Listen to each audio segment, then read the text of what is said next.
On poursuit avec la correction de l'exercice 7, une histoire de représentation graphique. On donne ci-dessous 4 récipients. On souhaite les remplir d'eau par un robinet à débit constant. Première question, on a tracé ci-dessous des graphiques représentant la hauteur du niveau de l'eau en fonction du temps de remplissage. Retrouvez le graphique associé à chaque récipient. Alors, on va regarder le premier récipient. Le premier récipient, eh bien, tu vois qu'il est de plus en plus évasé. D'accord ? Sa largeur est de plus en plus grande.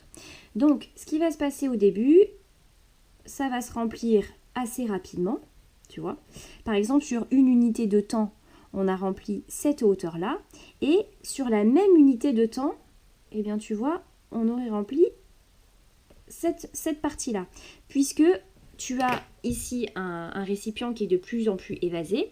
Donc au départ, ça va se remplir assez rapidement. Et puis, bon, la hauteur forcément, la hauteur à chaque fois elle augmente, peu importe le récipient, étant donné qu'on souhaite remplir le récipient. Donc tu vois, ça va augmenter assez vite au départ. Et puis on va obtenir un petit fléchissement. Ça va ralentir tout en continuant d'augmenter. Et le graphe qui représente cette situation, eh bien c'est celui-ci. On a l'augmentation du départ et puis on a un petit fléchissement, tu vois, ça ralentit, ça continue, bien sûr, la hauteur continue d'augmenter, mais en ralentissant parce que le récipient ici, il est de plus en plus évasé, on a une largeur qui est de plus en plus grande. Donc pour ce récipient-là, c'est ce graphe-là. Ensuite, celui-ci, qui a une forme très particulière.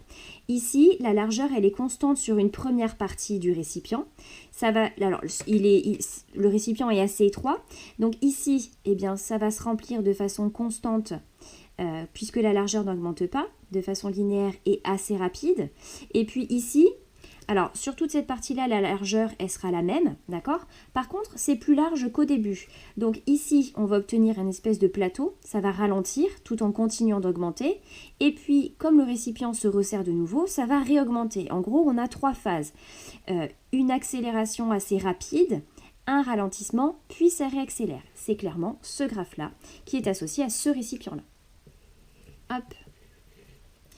Bon, ensuite, il nous en reste 2. Ces 2 récipients, ils ont la particularité d'avoir tous les 2 une largeur constante.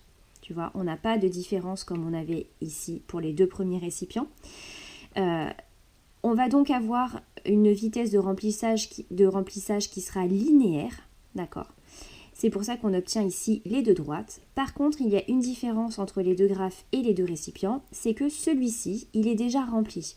Donc notre hauteur de récipient, elle ne démarre pas à 0. Tu vois, et c'est exactement ce qui se passe sur ce graphe-là. Donc celui-ci, il sera associé à ce graphe-là. Et enfin, le dernier, à celui-ci.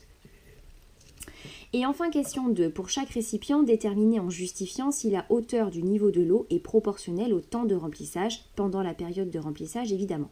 Alors là, je ne vais pas faire une phrase, je ne vais pas écrire de phrase à chaque fois, on va donner la justification à l'oral.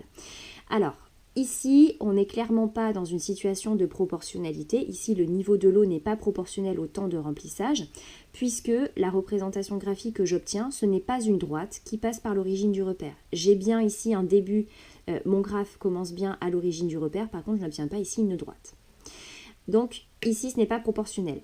Deuxième situation, ici, la représentation graphique est bien une droite. Par contre, la droite, elle ne démarre pas à l'origine du repère. Donc, pour ce récipient-là, eh bien, le niveau de l'eau n'est pas proportionnel au temps de remplissage.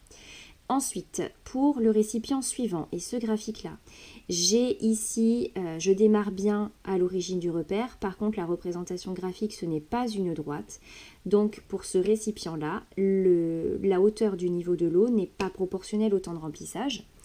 Et enfin, pour le dernier cas, ici, pour ce récipient-là, j'ai une droite qui passe par l'origine du repère. Donc, dans cette situation-là, la hauteur du niveau de l'eau est proportionnelle au temps de remplissage.